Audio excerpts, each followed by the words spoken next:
자, 101페이지 말씀입니다. 안식 후 첫날 일찍이 마리아는 예수님의 무덤을 찾아갑니다. 거기서 무덤 입구에 돌이 옮겨진 것을 발견하고 제자들에게 그 사실을 알립니다. 베드로를 비롯한 제자들이 달려와서 무덤 안을 확인하였지만 예수님께서 누워 계셨던 곳에 수건과 세마포만 그대로 놓여 있을 뿐이었습니다. 그러나 제자들은 이 장면을 보고서도 죽은 자 가운데서 살아나야 하리라 하신 예수님의 말씀을 깨닫지 못합니다. 그리고 무덤에서 울던 막달라 마리아에게 예수님께서 나타나셔서 부활하신 자신을 보이십니다. 마리아는 가서 제자들에게 예수님에게 전해 들은 말씀을 전달합니다. 그날 저녁에는 유대인들을 두려워하며 모여있던 제자들을 찾아오시고 또 며칠 후에는 의심 많은 도마에게 손의 못자국과 옆구리의 상처를 직접 보여주십니다. 이어 저자 요한이 요한복음을 기록한 목적을 밝히며 20장은 마무리됩니다. 오늘 본문은 우리 예수님께서 부활하신 장면과 그 이후에 있었던 몇 가지 사건이 등장합니다. 자, 오늘 본문에서 우리가 기도해야 할 첫 번째 기도 제목은 주님의 은혜를 기억하는 성도가 되게 하소서 하는 것입니다. 주님의 은혜를 기억하는 성도가 되게 하소서. 자, 오늘 1절 말씀에 보면 예수님께서 부활하신 후에 예수님의 부활을 경험한 여인들이 등장합니다. 자, 오늘 우리 20장 1절 말씀 우리 다 함께 읽어보겠습니다. 시작. 안식 후 첫날 일찍이 아직 어두울 때 막달라 마리아가 무덤에 와서 돌이 무덤에서 옮겨진 것을 보고. 아멘. 막달라 마리아가 무덤에 와서 돌이 무덤에서 옮겨진 것을 보았다. 막달라 마리아만 간 것이 아니지요. 그런데 요한복음은 굳이 이 막달라 마리아의 이름을 쓰고 있습니다. 여러분, 우리가 한번 오늘 본문은 잘 알고 있는데 생각을 해보십시오. 예수님께서 십자가에 달려 돌아가시기 전에 3년간 공생애를 사셨습니다. 수많은 사람들에게 하나님 말씀을 전하시고 기적을 보여주기도 하셨고 심지어 죽은 사람을 살려도 주셨습니다. 예수님을 따르던 무리가 얼마나 많았습니까? 그리고 예수님께서 십자가에 죽으시기 전에 내가 십자가에 죽고 부활할 것이라고 이미 3번이나 말씀을 하셨습니다.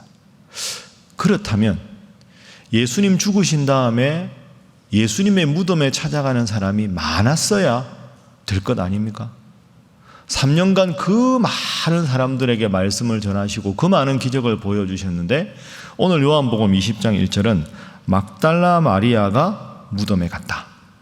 이 여인의 이름만 기억합니다. 이게 무슨 뜻일까요?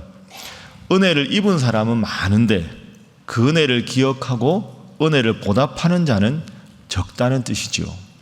물론 막달라 마리아도 예수님의 기적과 이 예수님의 부활을 완전히 믿은 것은 아니었습니다.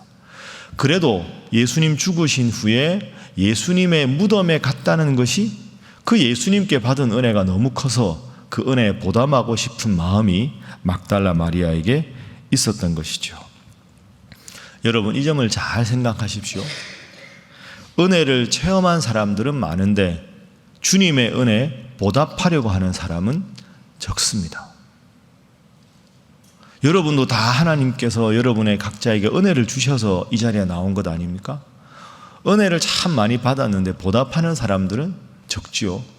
우리가 이제 누군가에게 살아가다 보면 신세를 지는 경우가 있는데 우리가 누군가에게 도움을 받을 때는 참 감사한데 도움 다 받고 마무리된 다음에 다시 고맙다고 인사하는 사람은 참 적습니다. 그죠? 그런 걸 한번 가만히 생각해 보면 예수님 제자들도 도망가고 제자들은 지금 예수님 돌아가신 다음에 불안해서 꼭꼭 문 닫고 지금 숨어 지내고 있고 그 많고 많은 무리 중에 오늘 본문은 유독 막달라 마리아의 이름만 기록하고 있다. 이건 여러분 잘 기억하시고 주님께 받은 은혜가 더 많아지도록 또 기도하셔야 하지만 주님께 받은 은혜를 늘 마음에 새기고 그 은혜에 항상 감사하는 그런 성도가 되시는 여러분 모두가 되시기를 주님 이름으로 축복합니다. 자, 두 번째 기도 제목은 다정하신 주님을 늘 체험하게 하소서 하는 것입니다. 다정하신 주님, 내 삶에 깊이 역사하시고 섬세하게 인도하시는 주님, 그 주님을 늘 느끼게 하소서, 체험하게 하소서 하는 것이죠. 자, 20장 오늘 우리 본문의 11절 말씀 한번 보죠. 자, 11절 12절 함께 읽습니다. 시작. 마리아는 무덤 밖에 서서 울고 있더니 울면서 구부려 무덤 안을 들여다보니 흰옷 입은 두 천사가 예수의 시체 뉘었던 곳에 하나는 머리편에 하나는 발편에 앉았더라. 아멘. 막달라 마리아가 무덤 안에 보니까 예수님이 안 계십니다. 깜짝 놀랐지요. 부활하셨을 거라고는 생각을 못하고 누가 예수님 시신을 훔쳐갔나 생각하고 슬퍼합니다. 근데 막달라 마리아가 무덤 안을 가만히 보니까, 그죠? 12절에 흰옷 입은 두 천사를 만납니다. 하나는 예수님 발치에, 하나는 예수님 누우셨던 머리 쪽에 있습니다. 그리고 이 두 천사와 대화를 합니다. 여러분, 성경을 자세히 읽어보면 천사와 대화한 사람이 많지가 않습니다. 그리고 두 명의 천사가 한꺼번에 나타난 경우도 드뭅니다. 예수님 태어나실 때 목자들이야 천군 천사의 찬양을 본 것이지 두 명의 천사와 직접 대면한 사람이 많지 않아요. 그리고 더 심지어는 밑에 보십시오. 자, 14절 말씀에 뒤로 돌이켜 예수님께서 서 있습니다. 15절, 자, 예수께서 이르시되 여자여 어찌하여 울며 누구를 찾느냐? 마리아가 말합니다. 주여 당신이 옮겼거든 어디 두었는지 내게 일러주십시오. 자, 16절 함께 읽습니다. 시작. 예수께서 마리아야 하시거늘 마리아가 돌이켜 히브리 말로 라보니 하니 이는 선생님이라는 말이라. 아멘. 자, 마리아가, 막달라 마리아가 예수님을 만납니다. 대단하지 않습니까? 야, 상상만 해도 이게 전율이 있는 장면입니다. 무덤 안에 보니 예수님이 안 계시고 막 울고 있다가 안에 자세히 보니까 천사가 있습니다. 예수님 살아나셨다. 그리고는 가만히 있는데 동산지기인 줄 아는 사람이 있어서 우리 예수님 어디 가셨냐고 하니까 내가 예수님이다. 마리아야. 이렇게 부르십니다. 그러니까 예수님의 부활한 모습을 친히 혼자 목격한 여인이 막달라 마리아입니다. 제가 몇 주 전에 여러분 설교했죠. 막달라 마리아는 막달라라는 곳에 사는 마리아인데 그 예루살렘에서 그리 멀지 않은 갈릴리 호수에서 멀지 않은 곳입니다. 한 갈릴리 호수에서 4km 정도. 근데 막달라는 로마 군인들의 주둔지라고 말씀드렸죠. 그래서 어릴 적부터 막달라라고 하는 이 도시는 아주 로마 군인들이 혹독하게 사람들을 이렇게 때리거나 심판한 일이 많았고 그 마을에 그 막강한 로마 군인들이 있었기 때문에 많은 자신의 가족이나 친척들이 로마 군인들에게 억압당하는 걸 많이 보면서 자랐습니다. 그리고 막달라 마리아는 성경에 보면 7 귀신이 들렸던 여인입니다. 근데 주님께서 고쳐주셨습니다. 그 은혜에 감사해서 그때부터는 계속 우리 주님 가시는 곳만 따라다니는 거죠. 그렇게 주님께서 받은 은혜를 기억했을 때 막달라 마리아가 어떤 기적을 체험합니까? 2명의 천사도 만나고 심지어는 부활하신 예수님도 만나십니다. 16절에 마리아야 이렇게 부르십니다. 막달라 마리아가 얼마나 행복했을까. 예수님이 많은 사람 앞에서도 아니고 자기 한 사람 앞에 있는데 그것도 자기 이름을 불러주십니다. 마리아야. 여러분, 예수님이 다 여러분 앞에 혼자 있을 때 나타나서 여러분 이름을 다 불러주시면 이게 얼마나 경이로운 장면이겠습니까?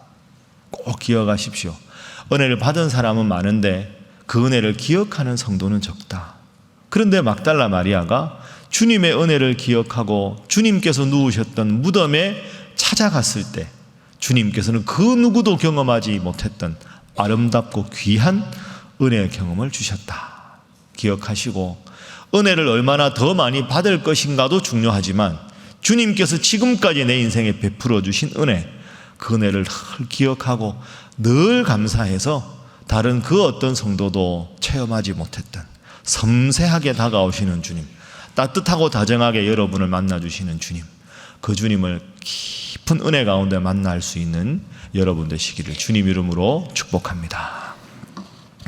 자, 마지막 3번째 기도 제목은 주님의 성품을 본받게 하소서 하는 기도 제목입니다. 한번 따라 하시죠. 주님의 성품을 본받게 하소서. 자, 이제 제자들에게 예수님께서 나타나십니다. 19절 말씀 우리 함께 읽어보겠습니다. 시작. 이날 곧 안식 후 첫날 저녁 때에 제자들이 유대인들을 두려워하여 모인 곳의 문들을 닫았더니 예수께서 오사 가운데 서서 이르시되 너희에게 평강이 있을지어다. 아멘. 자, 제자들이 모여서 있습니다. 근데 이 19절 읽어보면 유대인들을 두려워했다. 예수님 돌아가셨는데 이제 스승이 없잖아요. 야, 우리 이제 어떡하냐? 큰일 났다. 종교 지도자들이 예수님을 십자가에 못 박으라고 압력을 행사해서 빌라도가 마지못해서 예수님을 십자가에 못 박게 내어주었다. 그러면 모든 지도자들이 예수님을 죽였으니까 예수님 제자들을 이제 찾아서 발본색원 하려고 할 것 아닙니까? 제자들이 지금 무서워서 잔뜩 겁에 질렸습니다. 그래서 두려워해서 모인 곳에 문들을 닫았다. 문 닫고 야, 큰일 났다. 이제 우리 어떻게 하냐? 이제 선생님도 안 계시고 이거 어떻게 하지?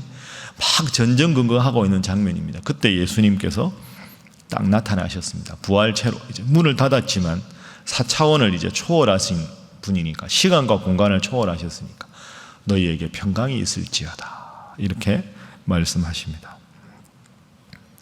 여러분, 이게 쉬웠을까요?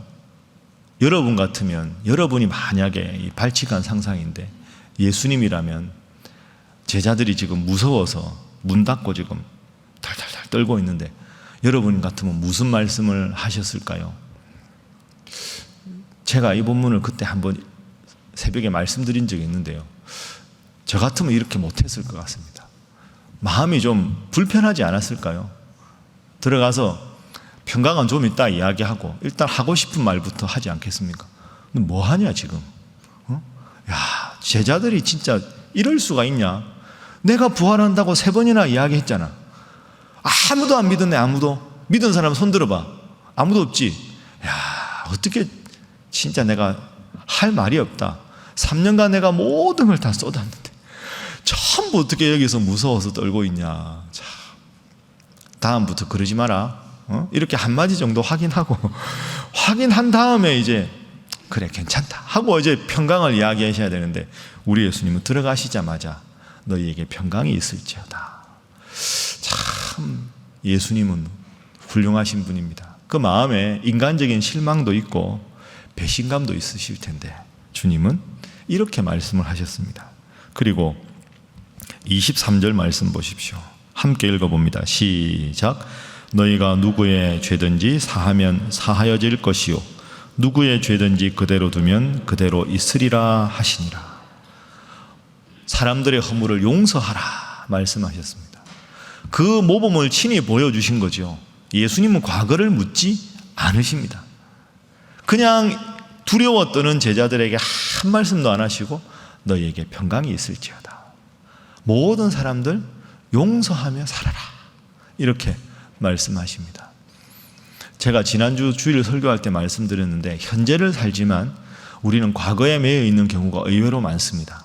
과거의 그 상처 때문에 그걸 끊임없이 복수하고 싶어 하고 나에게 불편하게 한 사람들을 끊임없이 안갚음하려고 하고, 그러니까 현재 오늘 이 순간에 살아야 하는데 과거의 쓰라린 상처와 아픔 때문에 과거를 살아가는 경우가 참 많은데 예수님은 참 그런 경우가 없습니다.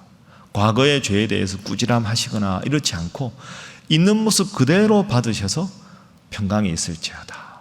삭개오를 만나셨을 때도, 수가성 여인을 만나셨을 때에도, 막달라 마리아를 만나셨을 때에도 과거의 그 사람의 모습 때문에 현재의 모습을 예단하거나 정죄하지 않으시고 있는 모습 그대로 축복하시는 예수님.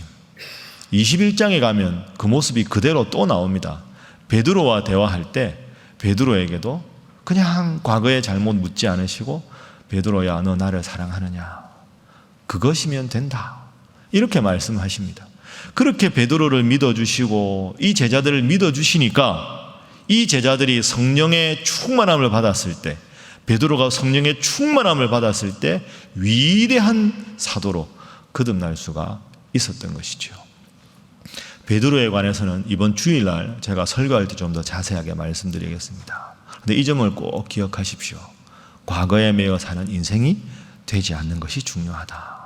그리고 원수 갚는 것은 주님께 있으니 나는 그저 누군가를 사랑하고 있는 모습 그대로 받아주고 용서하고 너희에게 평강이 있을지어다. 이 말씀을 하신 우리 예수님의 수준을 오늘도 마음속에 깊이 새기시고 사랑하고 화평하고 섬기고 안아주고 그런 모습, 작은 예수님으로 살아가시는 여러분 모두가 되시기를 주님 이름으로 축복합니다. 기도하겠습니다. 주님, 막달라 마리아처럼 받은 은혜만이 아니라 그 은혜를 보답하고자 기도하고 애쓰는 자가 되게 하여 주옵소서. 주님, 주님과 깊은 만남을 가지는 저희들 되게 하여 주셔서 다정하신 주님을 날마다 체험하게 하옵소서. 주님, 주님의 성품을 본받아 용서하며 사랑하며 살아가게 하여 주옵소서. 위에서 기도하시고 오늘 우리 구역 모임 위해서 금요 오순절 집회를 위해서 우리 사랑하는 성도들 가운데 아프고 힘들어하는 성도들 위해서 어려움과 공경 가운데 있는 이 나라 이 민족을 위해서 여러분 각자를 위해서 다 함께 주님 앞에 기도하겠습니다. 주여 믿습니다. 주여 믿습니다. 주여 믿습니다.